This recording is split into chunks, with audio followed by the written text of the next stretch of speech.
Leaves turning yellow on hollies and other evergreens. Yellowing leaves on Nellie Stevens hollies. A Nellie Stevens holly has a broad, pyramidal growth habit with lustrous, dark green leaves. However, sometimes these leaves turn yellow. In this case here, this is perfectly natural. These trees have been dug, and when they get dug, they usually do lose some of their leaves. As you can see, predominantly it is covered by new growth. But until that new growth comes out and flushes more, you may see that the tree might be just a little empty.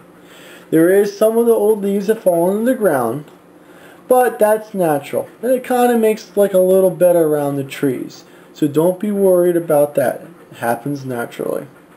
If it would be planted in the ground, it would be on top of the roots, and that in itself would give it some mulch. As you can see, the new growth comes out, and as the new growth comes out more, it will fill in the holes that you see in the trees. This is natural for hollies. Nothing to worry about. This is the new growth, and the new growth will come out and look nicer and nicer each year. Now we're going on to skip laurels. This is what skip laurels should look like. There's lots of new growth on it. Nice green, shiny leaves. In time, these guys, they start to lose some of their interior leaves. And you'll see that's a real good example in front of you of yellowing of leaves on skip laurel. This happens because the plant is growing and it cannot support all of the foliage. So the plant reacts by getting rid of the leaves that are not as productive. All evergreens do that. After the leaves fall off, the yellow leaves hit the ground and they turn brown. Again, they do cover the ground, acting like mulch. Arborvitaes with yellowing. This is an example of an emerald green. It's very dense. It does have some needles in the inside that are turning brown. That is a reaction, again, just like the skips. This here is a technique. This is a little bit more pronounced, but it is a different kind of arborvitae. Although it may not look good, it is a natural occurring thing. White pine needles turning yellow. Now, white pines is notorious for having fall needle loss in the fall. This picture is taken in the fall, and if you see the yellow needles, that is natural. Every now and then when you dig a white pine in the spring, they do have that. That's just a part of the nature of the beast. Keeping plants healthy with proper watering. This is not what you want your plant to look like. If it gets to this point, it's not good. You'll have dieback on it.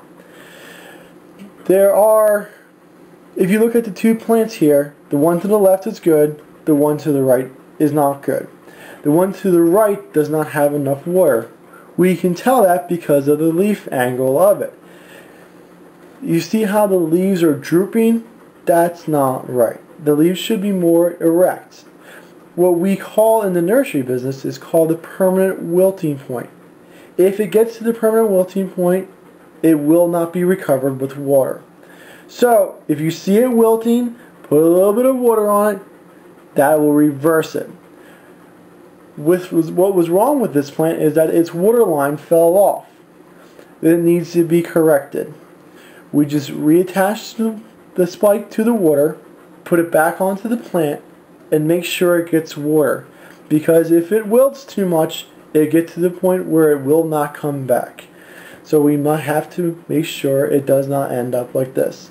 This is past where it can come back. There is some parts that are still good, but the plant is too stressed out and there's not been enough water, whether it's been too much water and drowned the roots or not enough at all. Do not rely on natural rainfall. The first year that you plant a plant, you cannot rely on the rain.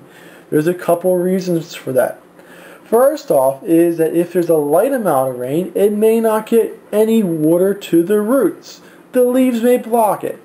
Most of our plants that we grow, the foliage extends past where the root ball goes to. Therefore, the rain coming down does not get to where the roots are. So we have to make sure that whatever plant, wherever you get it from, that when you put it into the ground, that it receives enough water. Vigilance is your best defense. Always keep track of how much water and how moist the plant is.